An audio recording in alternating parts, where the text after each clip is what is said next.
Bom dia a todos. Eu hoje gostava de vos falar sobre um tema que foi o tema que eu falei na primeira vez que há muitos anos me pediram para falar à igreja. Foi sobre um tema que vocês estão cansados de conhecer, a maior parte de vós, e que se dá na escola dominical desde pequeninos. E eu, por norma, não gosto muito de revisitar temas que toda a gente conhece, a não ser que eu tenha algo de novo que eu próprio tenha aprendido que acha que vale a pena comunicar. E foi o que aconteceu. Eu quero-vos falar sobre David e Golias. E vocês vão me dizer o que é que podemos aprender mais sobre David e Golias. E hoje eu gostaria que vocês percebessem, assim como vocês já sabem, mais uma vez verificassem como a Bíblia é um poço sem fundo. Como nós podemos revisitar as mesmas histórias 10, 20, 30, 40, 50 vezes e aprender sempre coisas novas da mesma história. Se voarmos um pouco para o Vale de Elá, onde corre esta batalha, vamos ver que temos muito a aprender. E eu hoje vou falar-vos menos sobre a batalha de David contra Golias, mas irei falar sobre ela, e vou-vos falar mais sobre o contexto que rodeou esse mesmo confronto entre David e Golias. Peço-vos que abram as vossas Bíblias no primeiro livro de Samuel, capítulo 17. Primeiro livro de Samuel, capítulo 17. E vamos ler o versículo 1 por agora. Primeiro livro de Samuel, capítulo 17. E podem marcar, porque vamos andar sempre por aqui. 17, 16, podemos vir alguma coisa antes e depois, mas é mais ou menos por aqui. Primeiro livro de Samuel, capítulo 17, versículo 1. E os filisteus ajuntaram os seus arraiais para a guerra e congregaram-se em Socó, que está em Judá, e acamparam-se entre Socó e Azeca, no termo de Damim. A primeira coisa que queria-vos falar é sobre geografia. E vocês me dirão, o que é que eu posso aprender com geografia neste contexto desta batalha? Muito. Na Bíblia nada está por acaso. E quando Deus coloca nomes de localidades ou de sítios, é porque elas têm importância para nós. Nós lemos no mesmo capítulo 17, no versículo 13 e 15, o seguinte. Foram-se os 3 filhos mais velhos de Jessé e seguiram a Saúl à guerra. Ou seja, só para poderem perceber, Israel estava em guerra com os filisteus. Ok? Vemos no versículo 1 que acabámos de ler, que os filisteus juntaram-se para a guerra nesta zona que eles explicam geograficamente. Porque Israel está em guerra com os filisteus. Então, os 3 filhos mais velhos de Jessé juntaram-se às fileiras de Israel. Ok? E eram os nomes de seus 3 filhos que foram à guerra, Eliabe, o primogênito, e o segundo Abinadab, e o terceiro Samá. E David era o menor, e os 3 maiores seguiram a Saúl. David, porém, ia e voltava de Saúl para apacentar as ovelhas de seu pai em Belém. Nós vemos aqui repetir 3 vezes que os 3 filhos mais velhos juntaram-se a Saúl. 3 vezes. Mais uma vez, quando alguma coisa é repetida na Bíblia, é porque é de particular importância. Porquê é que não bastaria dizer uma vez que os 3 filhos mais velhos deslocaram-se à guerra? Porquê é que foi necessário repetir 3 vezes? Porque há algo que podemos aprender aqui também, eu acredito. Então eu vou passar a explicar-vos. A Bíblia não diz o motivo para o qual citou 3 vezes isto. Mas eu acredito que, sem dúvida, um dos motivos tem a ver com geografia. E eu passo a explicar. Se os filisteus ganhassem esta batalha, e os filisteus moravam na zona mais próximo do Mediterrâneo em Israel, uma zona plana, onde atualmente temos Israel e a faixa de Gaza. Aliás, a faixa de Gaza era onde tínhamos a maior parte das cidades dos filisteus. Ok?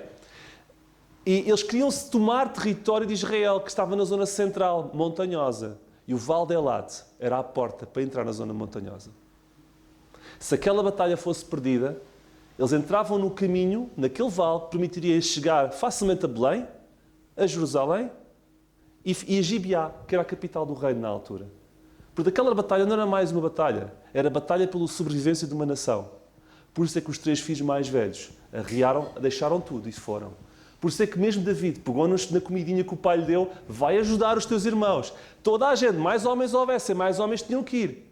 E por isso é que depois, quando a vitória foi conseguida, as mulheres ficaram super contentes e diziam, o Saúl é bom, mas David é muito melhor, porque havia uma manifestação de alívio.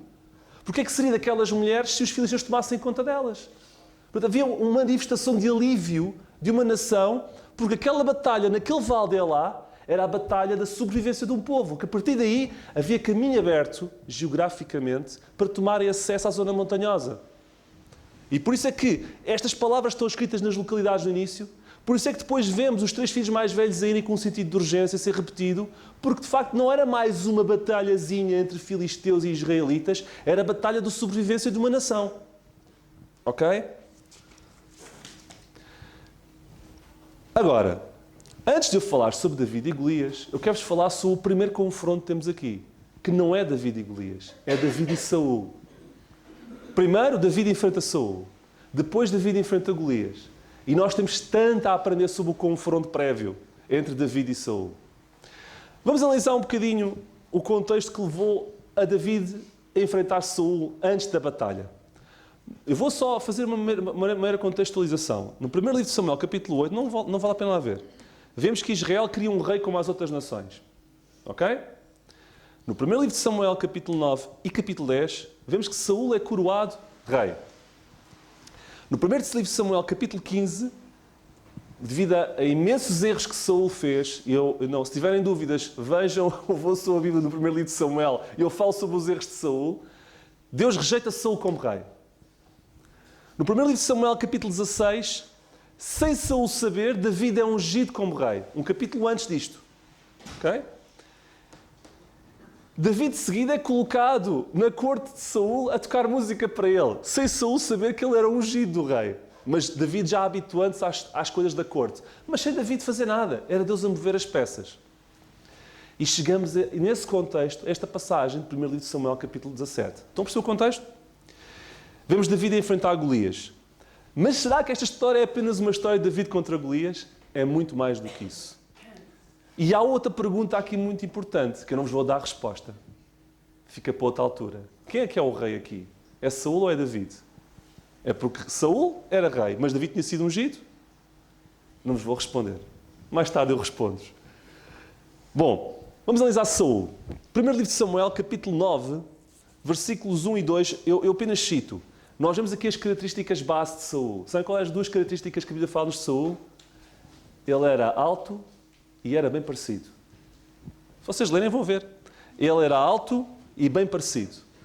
É as 2 características de Saul. No primeiro livro de Samuel, capítulo 9, no mesmo capítulo, versículo 4, nós vemos que Saul é desapresentado e a primeira vez que a Bíblia nos fala de uma personagem bíblica, diz-nos sempre muito sobre a mesma. E a primeira vez que Saul é falado é aqui no capítulo 9. Ok? É apresentado como um tipo alto, como um tipo bonito e como um tipo que não encontra os jumentos do pai.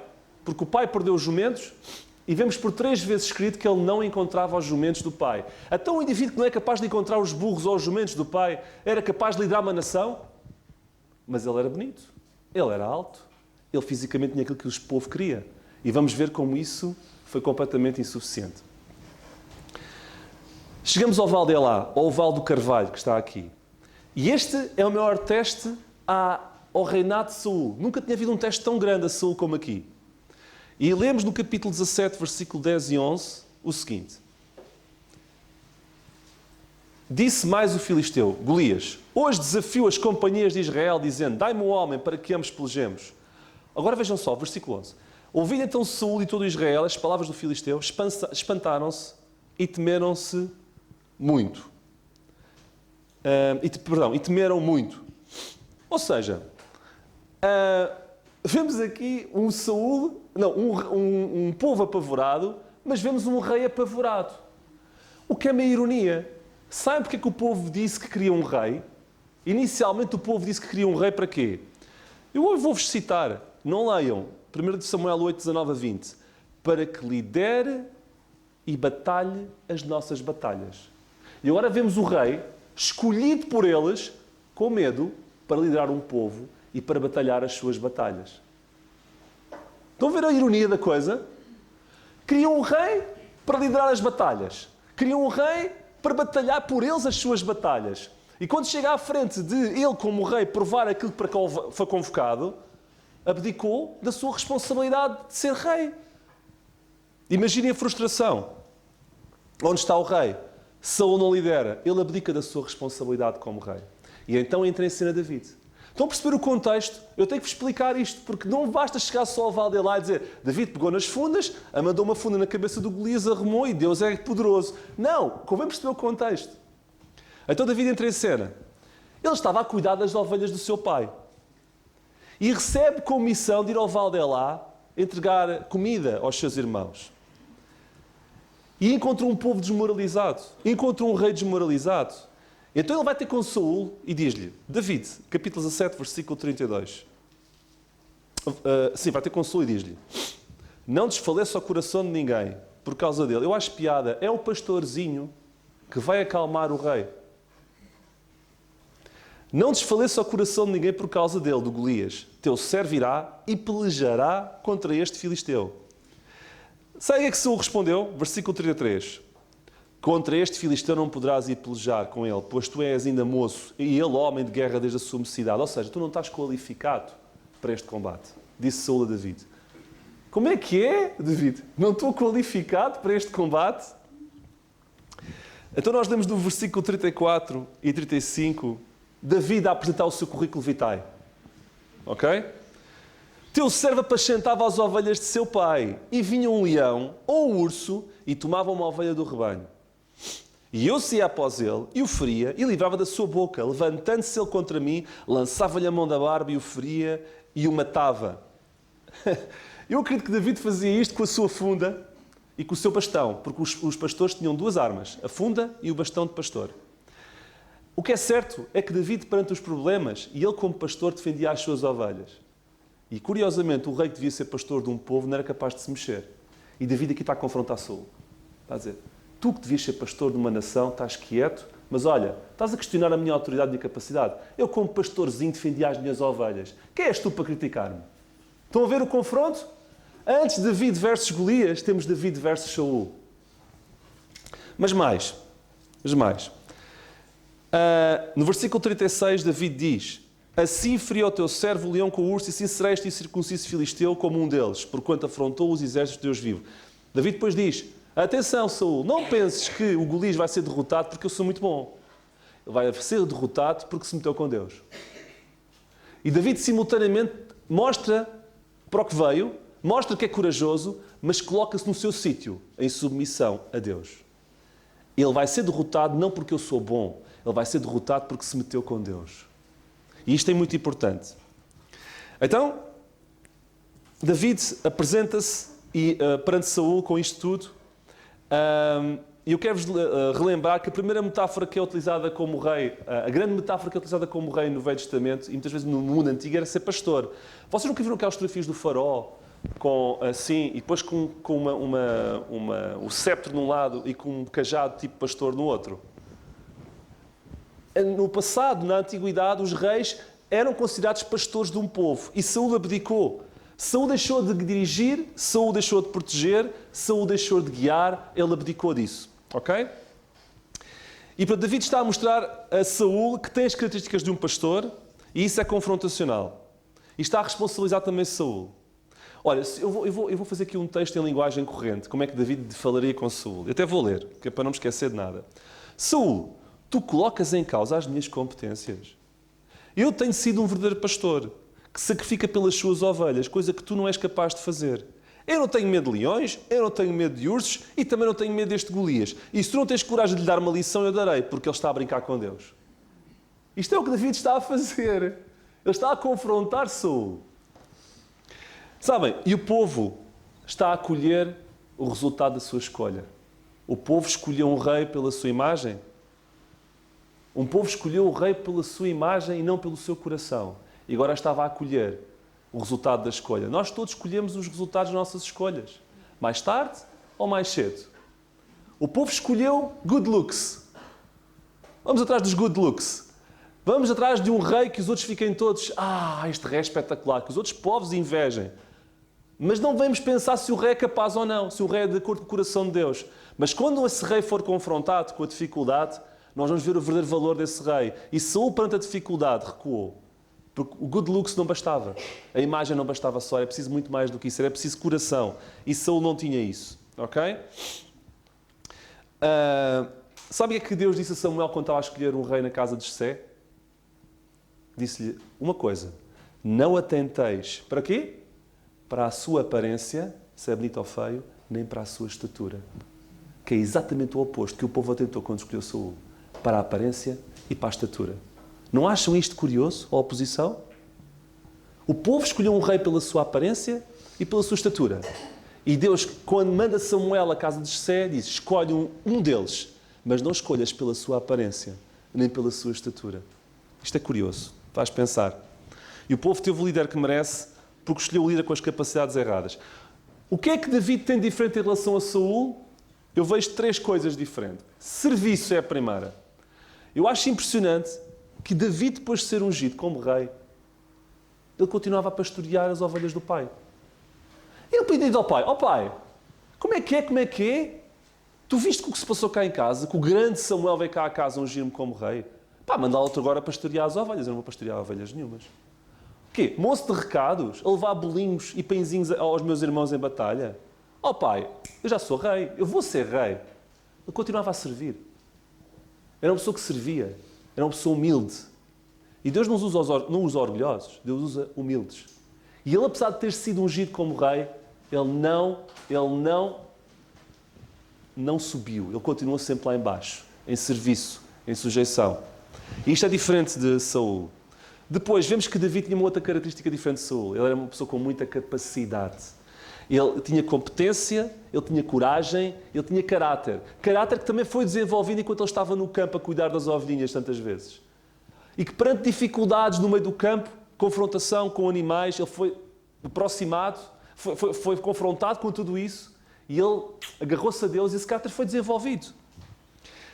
Eu quero dizer que por trás das sombras, Deus desenvolve o caráter de todos nós. E David, por trás das sombras, naquele campo, foi treinado e foi preparado por Deus. Eu quero também vos dizer uma coisa que já disse há pouco tempo, que só existem vitórias públicas depois de vitórias privadas. Queremos todos ter vitórias públicas? Nunca vamos ter se não tivermos privadas. David, porque teve vitórias privadas quando ninguém via e derrotou leões e ursos, Deus deu-lhe a hipótese de ter uma vitória pública derrotando Golias. Se nós não fomos capazes de termos vitória em nós mesmos, em levantarmos da cama e lutarmos contra nós próprios para nos chegarmos a Deus, é uma batalha. E ninguém vê.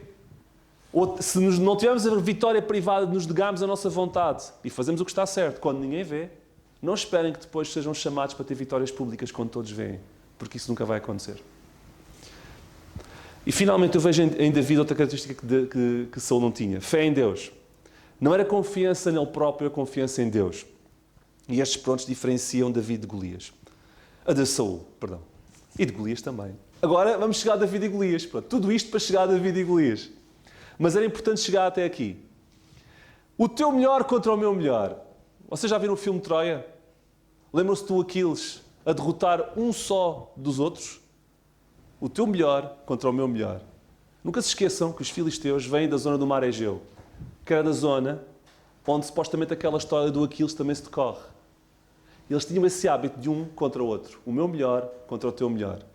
E com isto poupavam imensas baixas em território. Porque na altura, mesmo não sendo morto, levar uma navalhada daquelas espadas, não havia o sistema de saúde que existe hoje. Ou morriam, ou quase morriam, ou andavam como mortos durante muito tempo.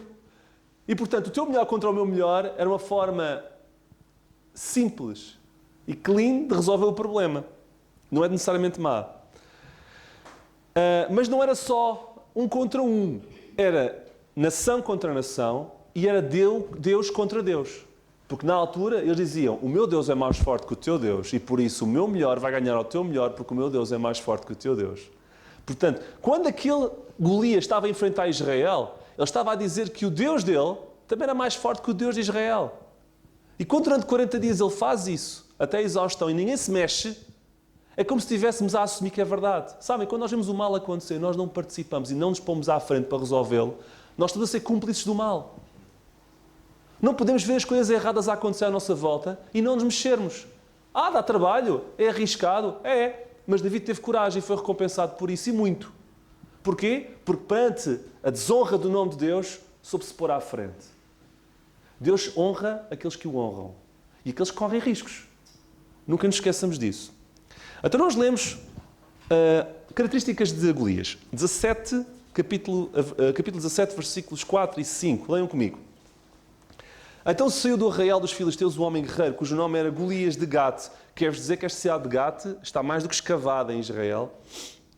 Mais do que escavada. Existe mesmo, arqueologicamente, tudo muito bem definido. Ela existe, essa cidade. E digo-vos também que foram encontradas couraças de grandes dimensões nessa cidade. Prova que existiam homens de grandes dimensões nessa cidade. Ok? Se quiserem provas sobre isso, eu posso-vos enviar depois os links. Que tinha de altura 6 côvados e 1 palmo. Ok. Quanto é que ele media? É a pergunta que se impõe, não é? O que é isso? 6 côvados e 1 palmo? Olha, quero-vos dizer que existe duas versões da coisa. A Bíblia no hebraico diz 6 côvados e 1 palmo. A Bíblia na Septuaginta, que é o quê? Que é a Bíblia do Velho Testamento traduzida em grego, reduz a altura do homem para um pouco menos. Vamos considerar as duas alturas. Aqui, na Bíblia no hebraico, é 2,83 m. Então, isto é aqui, que altura? 2,80 m. Estão a ver o Golias desta altura? Pronto, é mais ou menos isso. Mas a Septuaginta, a coisa fica pelos 2,30 m. O que, tendo em conta que a altura média do povo de Israel, na altura, pelas ossadas encontradas e pelo que se consta, daria mais ou menos 1,65 m, mesmo 2,30 m seria bastante elevado. Ok? Mas a Bíblia nunca diz que Golias era gigante. Você vem aqui dizer que o homem era gigante? Não. O que diz é que ele era extremamente forte. E eu vou-vos provar. Porquê? Porque nós lemos que ele tinha uma couraça de 5.000 ciclos de bronze. Vocês sabem quanto é o peso de uma couraça de 5.000 ciclos de bronze? 60 quilos. Só a couraça do senhor tinha 60 quilos. Sem contar com a ponta da lança, com o capacete, eu não pesei tudo. Mas ele devia ter em cima dele 100 quilos. No mínimo. Ou seja, só a couraça era o peso do David. Portanto, eu não sei se ele era gigante na ótica de então, se eles chamavam-lhe de gigante, não chamavam de gigante, mas que o homem tinha força, tinha. Porque não era qualquer um que carregava uma couraça de 60 quilos. Ok? Há pouco tempo encontraram, não foi em Gate, foi num território agrícola, no meio de umas vinhas, couraças e uma lança com um tamanhão enorme e uma couraça de um tamanhão enorme, que só mesmo alguém, ou estava para decoração, o que eu não acredito, ou então alguém muito grande usaria. O que é prova que existia pessoas com tamanhos, com dimensões muito elevadas na época, na Idade do Bronze, neste mesmo período. Ok? E, portanto, vemos que ele durante 40 dias desafiou Israel, o Deus de Israel, e David entra em cena. Vemos isso no capítulo 17, 38 e 39. E lemos assim. Antes disso, o Saul tentou vestir David com a sua armadura. Vestiu a David os seus vestidos e pôs-lhe a cabeça um capacete de bronze e vestiu de uma couraça. E David cingiu a espada sobre os seus vestidos e começou a andar. Porém, nunca o havia experimentado, então disse a Saul: não posso andar com isto, pois nunca o experimentei. E David tirou aquilo de sobre si. Óbvio. Então se o Saul era o mais alto de todos de Israel, e se o David não era particularmente alto, imagina o David andar com uma coisa também, com roupa de XXL, quando o tamanho dele era XS. Além de ele nunca ter experimentado, era ridículo. Olha o David andar com a armadura do Saul. Não dava, portanto, isto é ridículo. Mas são estes pequenos detalhes que eu gosto que vocês percebam. Porque isto também aconteceu. No fundo é como se entrássemos no filme da coisa e tivéssemos a vista de correr. O David sentiu-se estúpido com aquela couraça. Eu não consigo mexer. Ele na primeira apanha-me. Não, eu vou recorrer às minhas fundas. Porque foi com isso que eu dei conta do leão e do urso e Deus me guiou. Eu vou dar conta deste tipo com isto também. Com as pedras. E foi isso que ele fez. Ele pega na funda. Versículo 40, nós lemos que ele tomou 5/6 do ribeiro, pôs no alforje e carregou as pedras e foi andando com elas até ao Filisteu. Vamos falar um bocadinho sobre a funda. Ok? É uma arma mortal. E se calhar vocês vão ficar impressionados com a funda. Que era usada por pastores, mas também por soldados. Sabem que desde sempre houve no exército a infantaria, aqueles como o Golias, que iam lá para o terreno. Havia a artilharia, a infantaria. Na altura não havia Não havia força aérea, mas pronto, percebes? Mas pronto, vamos ficar por aqui. A artilharia era composta. Infantaria já sabem que aqui isso é, as pessoas vão para o terreno. Cavalaria também.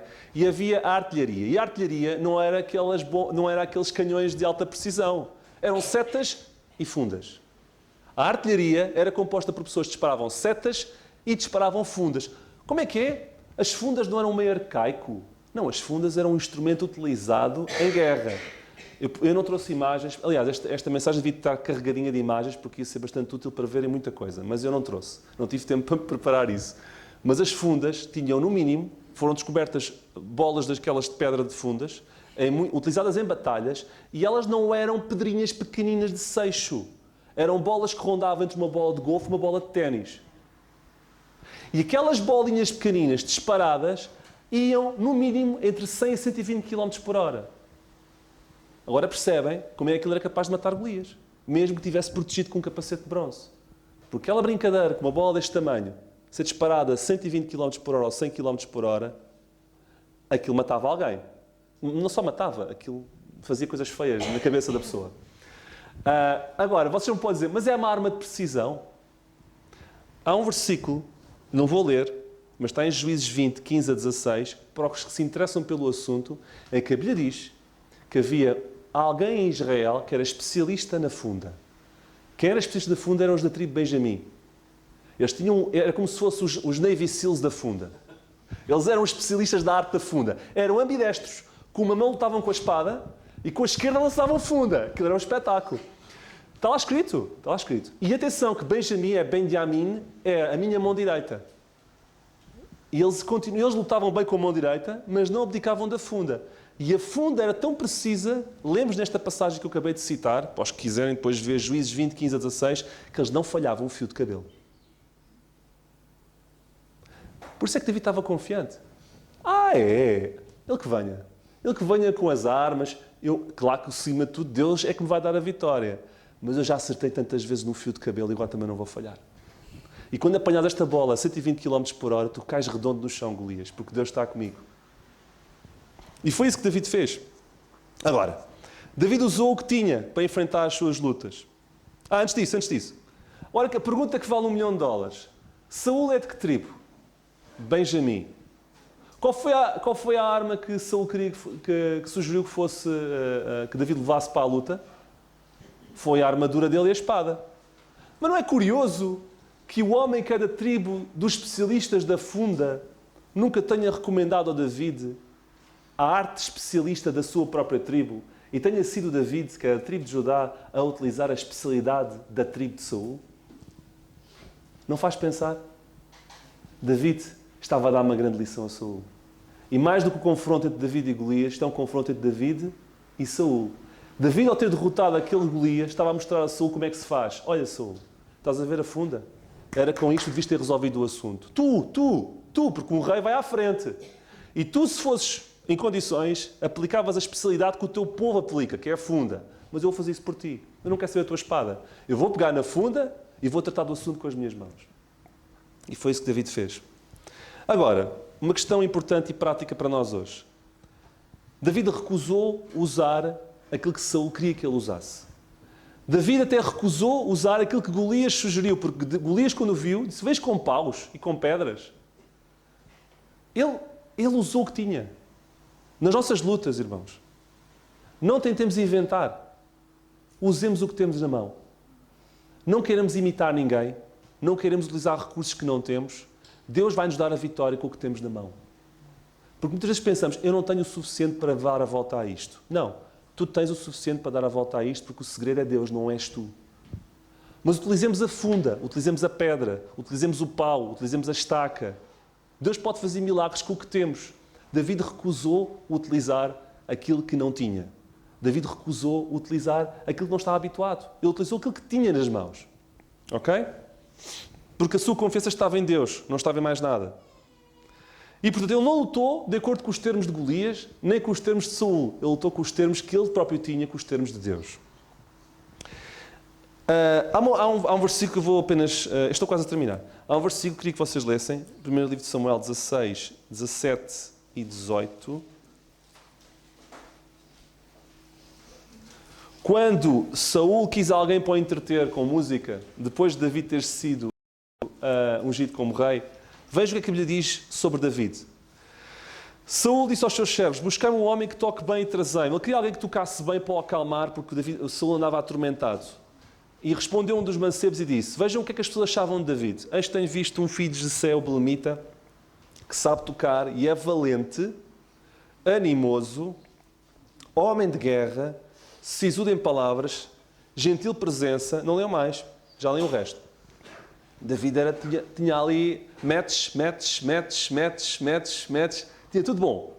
Era bom em muita área. Mas quero-vos dizer que o segredo fundamental dele está a seguir. E o Senhor é com ele. O segredo da vida é ter Deus com ele. Ele podia ser gentil presença, podia ser sisudo em palavras, podia tocar muito bem, podia ser homem de guerra, podia ser tudo isso. Se não tivesse Deus com ele, não era nada. E o segredo da vida é o nosso. Nós podemos enfrentar as guerras, as nossas guerras com paus e estacas, mas se tivermos Deus connosco, somos vitoriosos. Nunca se esqueçam disso.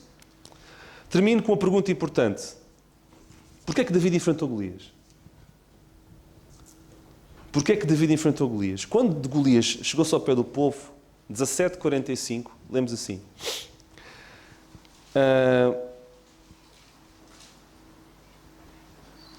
Como é que é? Lemos no versículo 17:45 o seguinte. David a falar ao Golias: tu vens a mim com espada e com lança e com escudo, porém eu venho a ti em nome do Senhor dos Exércitos, o Deus dos Exércitos de Israel, a quem tens afrontado. E ele diz no versículo 46, hoje mesmo o Senhor te entregará na minha mão e ferir-te-ei e tirarei a cabeça e os corpos do arraial dos filisteus darei hoje mesmo às aves dos céus e às bestas da terra e toda a terra saberá que há Deus em Israel. Sabem porque é que ele enfrentou Golias? Porque naqueles 40 dias a terra já começava a duvidar se existia Deus em Israel. E ele resolve enfrentar Golias para mostrar a todo aquele povo que Deus ainda estava vivo. Eu vou dar cabo de ti para que toda a gente veja que Deus está bem vivo. E para que todos conheçam que há Deus em Israel. E eu quero dizer, isto é importante, porque o objetivo de David não era mostrar que era valente, não era que era muito capaz. É dar a conhecer o poder de Deus ao povo. E acordar o povo para a realidade que Deus está vivo. E que Deus fazia milagres. O povo estava descrente em Deus. E acho que isto é fundamental. Nós, quando enfrentamos as nossas lutas, enfrentemos-las na lógica de procurar sempre maximizar a glória de Deus. Para que Deus seja sempre honrado. Porque esse é o grande objetivo. Portanto, olha, foi esta a história de David e Golias que eu vos trouxe hoje. Espero que hoje possam perceber um bocadinho mais do que se passou antes. Eu tinha mais para vos falar, mas sabe que eu gosto de terminar a tempo e horas. Já é 13h, segundo o relógio, portanto eu estiquei-me 1 hora hoje. Mas vocês vão me perdoar, isto está atrasado, está adiantado neste caso. Mas, acima de tudo, irmãos, quero-vos dizer que sejamos como David. Usemos o que temos na nossa mão e a diferença dele, mais do que tudo aquilo que ele tinha que já era muito bom, é que Deus estava com ele e ele estava com Deus. Que o Senhor nos abençoe.